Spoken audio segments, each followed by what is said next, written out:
Hey there. So, this video is going to focus on pioneers. So, for pioneers, I focused on inventors and scientists, looking at the genre of biographies.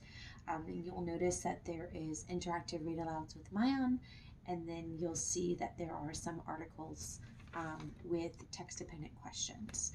Just keep in mind, not all of those text dependent questions are necessary. I just zoomed into a couple. If you decide to use the others, make sure you're doing so with a lot of intentionality with your skill groups. We really want to be careful not to have the kids feel like you're just being assigned reading and assigned questions. That is not showing respect for the time we have for kids.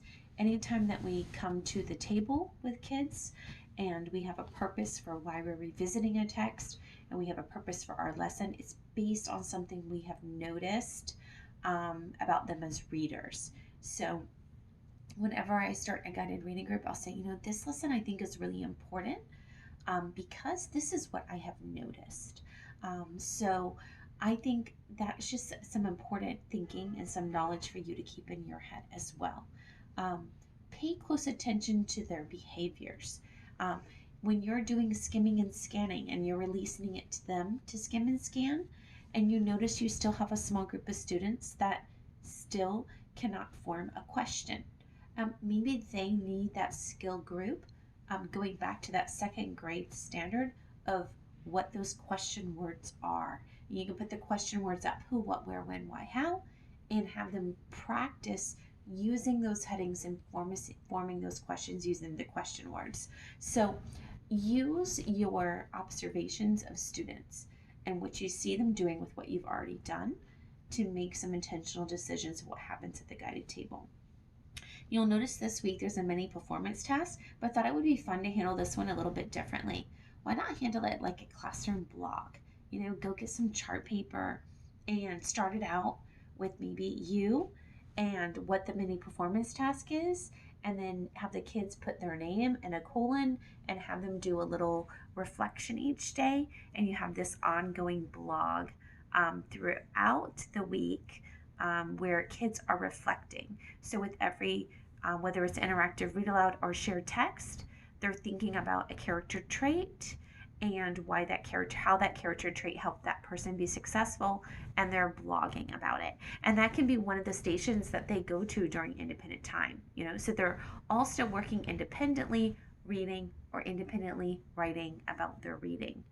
I think it's important just to mention at this time how important it is when you're doing any type of guided group, have your kids come with that reading journal or that folder that you have them keeping their work in, so that they can share what they're learning from the Mayan reading. So they can share with you what they've done in their independent reading, not just with you, but with their peers.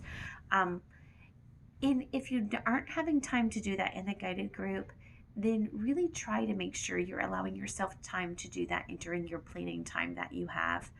At least once a week, ensure that students have a little bit of feedback from you, what you have noticed about them as a reader and their thinking in the books that they've been reading on their own, whether it is on Mayan or whether it is the reflections to what you have done through shared reading, or something that they have been building background knowledge on.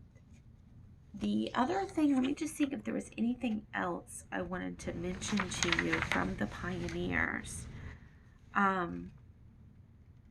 Just remember that when students are co-creating, so if you're doing collaborative practice and the kids are creating a chart with thinking, allow that to then become a part of the print in the classroom.